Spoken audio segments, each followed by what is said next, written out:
Welcome grand jury and respected judges. Today we will be dealing with the case of Miss Lily, who is running a business that manufactures copper hardware and supplies them to public facilities and hospitals around the country. Now, she is facing some problems regarding the operations and the financial aspects of her company, and she is seeking the help of a young professional from the local university. Now, what Ms. Lily realizes is that the market demand and the shape of market customer taste is changing, but she does not have the necessary interest or the intellect on how to deal with this problem. Now, our team consists of me, Adil bin Adhikari. I have my team members, Arabat Aziz, Rafi Chaudhary, and Abdullah Saad.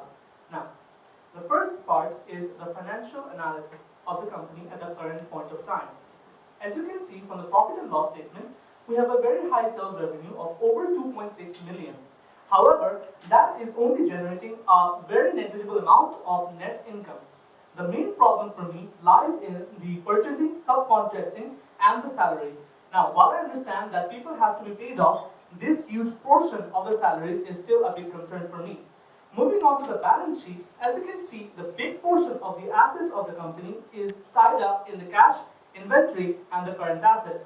Now, it is a big concern for me that Miss Lily is not updating her technology, is not putting in creative and innovative products, which is reflected in the fact that she has a very low fixed asset but a very high inventory, which tells me that the inventory is sitting idle and is not being invested properly. The cash is also not being invested properly.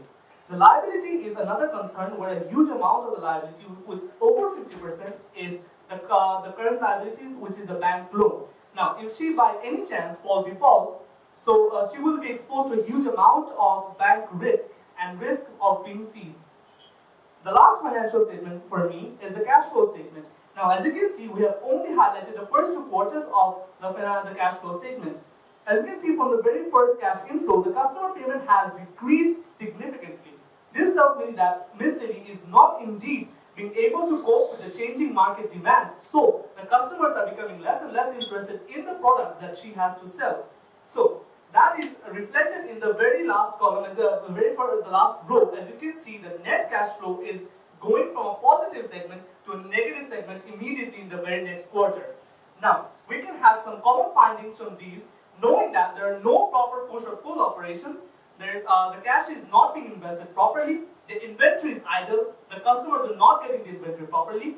Miss Lily, as an owner of a business, does not have proper bargaining power, and last but not the least, she cannot forecast and plan her line of operations properly.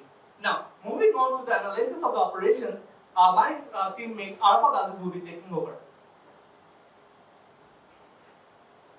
Thank you, Adil. Now I'll be talking about the current issues that we have found from this Miss Lily's case. Now, in terms of the status quo analysis, we can see that she has a problem with outdated production routine. It has been going on for year after year, and as we can see that they have separate production departments that strictly adhere to routines, which suggests that there is a lack of innovation.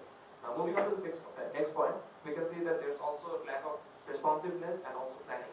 So this suggests that their customers are coming up with expectations time and again, and they're having difficulties coping up with them. So this suggests that they have a lack of strategic fit framework and forecasting. Now the next point suggests that there is a lack of competitive strategy and competitive advantage. There is no definite unique selling point in regards to the company to supply their supply chain strategy. Now, the last 3 points of our status quo analysis cover multiple inventory responsibilities. As we can see that they have a lot of raw materials, semi-finished goods, and plated goods before shipping. So this requires a lot of maintenance, and this also requires a lot of time and effort from their part. Now, the penultimate point is regarding the low bargaining power with suppliers. Since they're having to deal with a lot of unnecessary inventory, they don't have much cash on their hands, which basically points to the fact that they have low bargaining power with their suppliers. And last but not the least is the lack of cash affecting operations. Now we can see that they have a lot of payables and salaries due that are not being met from time to time, which results in their operations to be subject to monetary incapacities. Now moving on, we will take a brief overview of the operational structure. In the first step, we can see that they are purchasing raw materials. The major issues concerning this state are the low bargaining power and a mediocre quality of the products that they're purchasing. This should also be taken into account that they're paying their suppliers in delayed time. The second process is the manufacturing of semi-finished goods, which they're doing basically on their own. And the main issue with this step is that they have to maintain unnecessary inventory, as stated before. The third point is the outsourcing of the copper plates. Now we can see that there are a lot of costs associated with this step. Transportation, they're bearing the transportation cost. They also have to apply extra labor in terms of loading and unloading of the materials that are to be outsourced. And the last point is the finished goods packaging and delivery. This also requires a lot of added responsibility and packaging time and cost as well. So this all boils down to the fact that there are longer lead times, which results in customer dissatisfaction. Now this slide basically summarizes the previous three slides and points to the fact that they are having to deal with average products, and as stated before, they don't have any unique selling point. And moreover, their delivery to the customers are getting delayed time and again, and there's also a lack of innovation which seems to plague their business. So in the end, it's fair to say that there have been a massive decline in sales. As we can see that the decrease in sales was evident from quarter 2 when compared to the quarter 1 in the cash flow statement. That's all from me. Rafiq will walk you through the next few slides.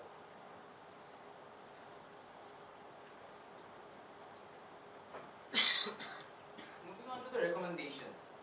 So for a recommendation, firstly, I'd like to introduce you to the big idea. The first big idea that we have is the introduction of total productive maintenance and digital collaboration. Now, what we mean by total productive maintenance and digital collaboration? First of all, I'd like to say that total productive maintenance is an equipment maintenance approach that strives to achieve perfect production. Now, TPM, which is total productive maintenance, aims to achieve that within the productive operations of the company, they will be making efficient production throughout the whole process, and they will be making no compromises.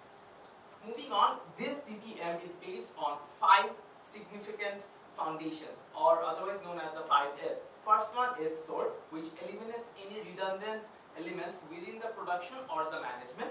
Then we have set in order, which basically removes and organizes all the necessary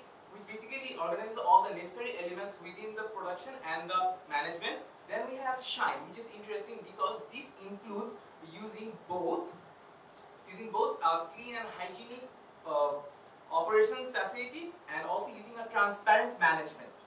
And then we have Standardize, which ensures that we have in our both production and management processes a very transparent and standard work method which is followed strictly. Finally, we have Sustain, which means that the company will be observing and will be maintaining all these standards in the longer period of time. Moving on, the total productive maintenance will be addressing 3 main issues. First one are adaptive equipments, which means that we will be using innovative equipments which will ensure that we will have flexibility in our production both in cases of quantity and design. This will give the company more responsiveness which this company lacks. Then we have less material handling, which means that the company will be using EDI and B2B information interchange, which will ensure that the company is using minimum amount of materials throughout the whole processes, and which will finally trickle down into using minimum amount of inventory. This will result in lower labor cost and space cost. Finally, we have the issue of promoting continuous flow. This is applicable for both human resources, time resources, and the cash. All of these 3 elements must be used optimally so that the operation can run smoothly and in due time, which can be calculated through the usage of adaptive computation and aggregate planning. Finally, a possible value proposition. Now, a value proposition is a marketing approach, but why is it necessary? I think that for a value chain, using a marketing strategy and incorporating it is very important. And in this case, we will be addressing what the company of Lilly should be using in order to solve our issues. Firstly, we need to address who the customers of Lilly are. They are the hospitals and the public facilities. These 2 sites, they will always be trying to give the best service to their patients and users, right? So they will always be wanting to use the modern and improved equipments. and hence they will be needing to use the hardware that Lily's company provides, and they need these products to be improved and modern. So at the end of the day, Lily's company needs to provide the hospitals and the facilities with the modern and innovative products that these companies will need to be using, or else they will lose the market. This is the main issue that we have addressed, and this is how Lily is losing her customers. So for our idea, we have suggested that we will have a short-term target of having a premium value positioning, which means that we will be producing premium products, innovative products, and modern products, which these hospitals and public facilities are going to be willing to buy, and we will be doing this through digital collaboration, which will be addressed sooner by my teammate. Now, in the long term, we have another plan, is that when we have achieved the premium value branding, then we can expect that the company will have achieved a greater market and a greater income, and then we can strive to achieve the economies of scale, which will finally we can be put into use in the longer term, and achieve the value positioning where we will be providing the maximum benefit for the same price as the mediocre products.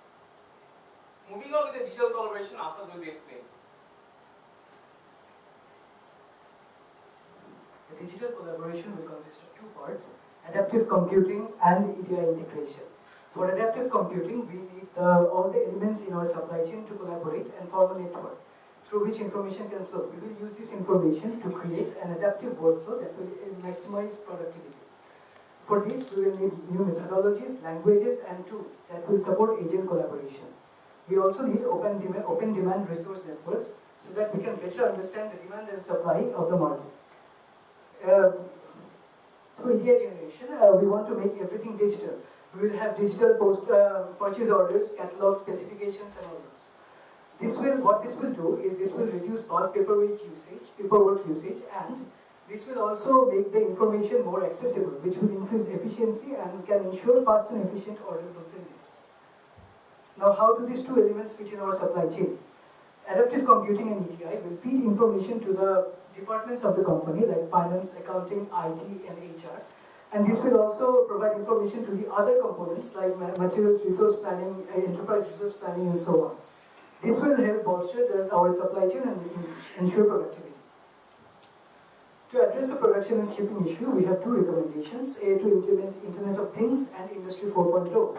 Under Internet of Things, we will have our data stored in the cloud, which will ensure efficient cross-docking and warehouse customizing, which will enable lean philosophy, create a digital value stream map, and ensure B2B e-commerce establishment.